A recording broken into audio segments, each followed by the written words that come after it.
Om Swastiastu. Perkenalkan, kami dari kelompok 7. Di sini kami setelah menyelesaikan UTS dari mata kuliah Pangkalan Data. Di mana sini kami merancang sebuah data warehouse dengan topik marketplace penjualan sayur dari perusahaan yang bernama Mayuri.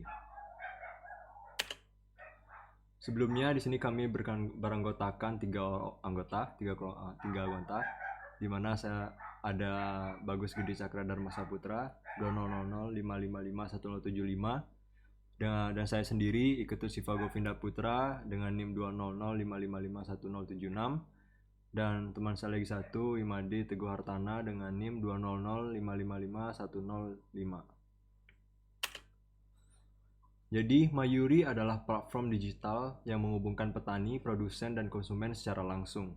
Di dalam marketplace ini, para petani dan produsen bisa menjual produk pertanian mereka dan konsumen dapat membeli produk tersebut tanpa perantara. Ini membantu dalam mengatasi beberapa masalah dalam industri pertanian, seperti biaya transportasi yang tinggi, ketidakpastian harga, dan pemusatan kekuatan pasar. Nah, berikut adalah PDM dari database dari perusahaan Mayuri. Bisa dilihat pada slide. Nah, dari PDM tersebut kita bisa memilih proses. Di sini kami mendapatkan 4 proses, di mana proses yang pertama itu untuk merancang sebuah data warehouse. Proses yang pertama itu adalah proses penjualan barang, di mana proses penjualan barang di sini maksudnya adalah proses pembelian barang dalam marketplace pertanian melibatkan pelanggan memilih dan membeli produk pertanian, yang kemudian data transaksinya dapat diekstraksi dan dimuat ke dalam data warehouse. Habis itu proses yang kedua itu ada pengembalian barang. Maksudnya di sini pengembalian barang di mana pelanggan mengembalikan produk yang dibeli ke penjual, yang kemudian terdapat pengembalian dana atau produk jika sesuai prosedur. Untuk proses yang selanjutnya, yang ketiga, itu ada ulasan. Proses ulasan adalah saat pelanggan memberikan penilaian dan umpan balik terhadap produk atau layanan yang mereka beli di marketplace, memberikan informasi penting bagi calon pembeli dan penjual. Dan terakhir, proses yang terakhir itu pendefinisian user. Proses pendefinisian user merupakan sebuah proses untuk mendefinisikan jumlah user yang bergabung ke dalam layanan penjualan, yaitu user sebagai seller atau user sebagai customer. Nah, setelah kita memilih proses, selanjutnya adalah memilih grain. Grain di sini ada 4 grain sesuai dari proses yang telah kita pilih, yaitu grain pertama adalah memilih grain proses penjualan, di mana di sini terdapat jumlah produk terjual dan total penjualan produk. Untuk grain selanjutnya itu adalah grain proses pengembalian, di mana di sini terdapat jumlah produk dikembalikan dan total penjualan produk. Grain selanjutnya grain ulasan, yang terdapat jumlah ulasan positif dan jumlah ulasan negatif. Dan yang terakhir ada grain pendefinisian user. Di sini ada terdapat jumlah user seller dan jumlah user customer. Untuk selanjutnya akan dijelaskan oleh teman saya, yaitu Cakra.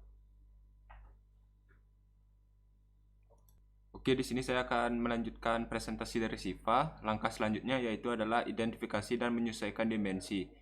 Jadi untuk tahap yang pertama yaitu adalah grain dan dimensi penjualan produk oleh seller.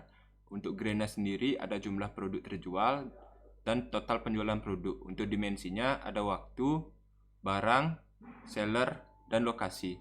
Untuk masing-masing lengkapnya bisa dilihat di tabel seperti yang di share screen. Untuk identifikasi dan menyesuaikan dimensi selanjutnya yaitu adalah grain dan dimensi pengembalian produk oleh customer.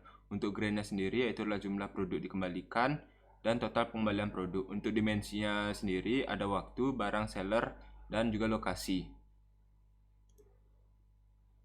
Untuk selanjutnya adalah grain dan dimensi ulasan produk oleh customer. Untuk grainnya sendiri ada jumlah ulasan positif dan juga jumlah ulasan negatif. Untuk dimensinya ada waktu, barang, seller, dan juga lokasi. Grain selanjutnya, grain dan dimensi selanjutnya adalah pendefinisian user. Untuk grainnya ada jumlah seller dan juga jumlah customer. Untuk dimensinya ada waktu dan juga lokasi. Nah, setelah memilih grain dan dimensi, tahap selanjutnya adalah memilih fakta. Untuk fakta yang pertama adalah penjualan produk oleh seller, ada ID waktu, ID seller, ID barang, ID lokasi, jumlah produk terjual, dan total penjualan produk.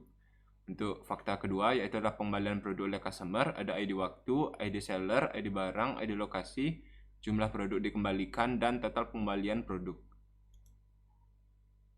Untuk fakta selanjutnya adalah ulasan produk oleh customer, ada ID waktu, ID seller, ID barang, ID lokasi, jumlah ulasan positif, dan jumlah ulasan negatif.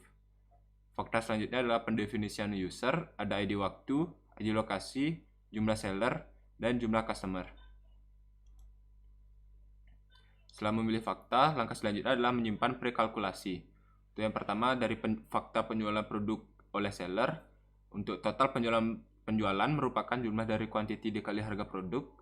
Untuk jumlah penjualan merupakan jumlah dari kuantiti produk terjual. Untuk fakta pengembalian produk oleh customer, untuk total pengembalian merupakan jumlah dari kuantiti barang dikalikan harga produk.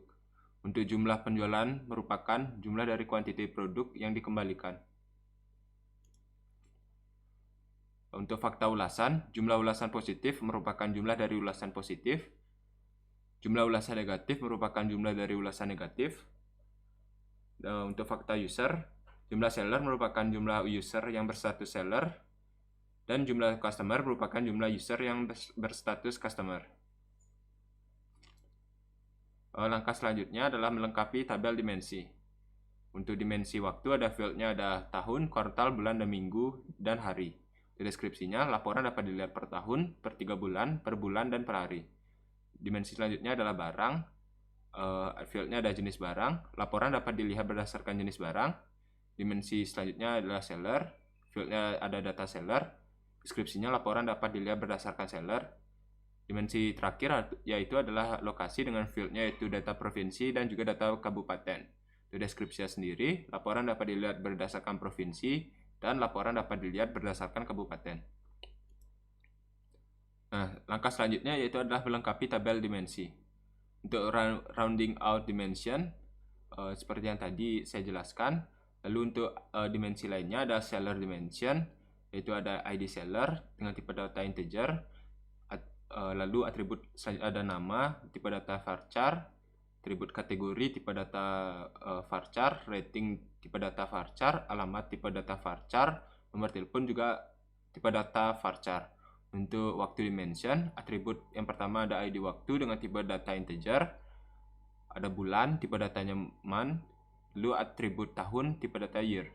Lalu untuk barang dimension, atribut ID barang, tipe data integer, nama, tipe data varchar, atribut berat, tipe data varchar, jenis tipe data varchar, kategori tipe data varchar. Untuk lokasi dimension, atribut ID lokasi, tipe data integer, desa varchar, kecamatan varchar, kode pos juga tipe data varchar. Nah, langkah selanjutnya adalah memilih durasi dari database yang akan dijelaskan oleh teman saya, Teguh.